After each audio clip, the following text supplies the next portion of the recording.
ទូចនាងច្បាំងខ្មែរត្រូវតែឈ្នះខ្មាំងប្រវត្តិសាស្ត្រប្រហាគុំសុខ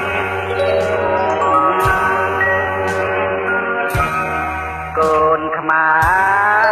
រឈាមខ្មែរត្រូវតែចេញមុខសាងសង់ទេសុខគំលុកគេឈ្មោះ